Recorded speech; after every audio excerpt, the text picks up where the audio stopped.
मटण पचलं नाही या मटण मच्छी पायी कर्ज झालं होत डोई हौशे अगं ये हौशे उठला ग हौशे कायला टेन्शन एवढं घेतलं कर्ज मीच फेडणार हौशे पैसे व्याजानं काढणार हौशे तुला सांगणं म्हणवणार हौशे नवे दागिने घडवणार हौशे ए बाबा अरे बस ग बस आता शांत हो हे बघ रडू नकच आता दुसरी बायको करशील ना तिला खरकी दागिनं अव दुसरी केली म्हणून तरी मेली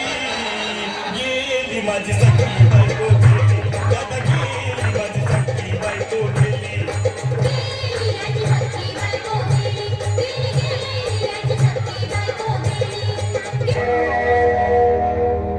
अश्विनी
या ठिकाणी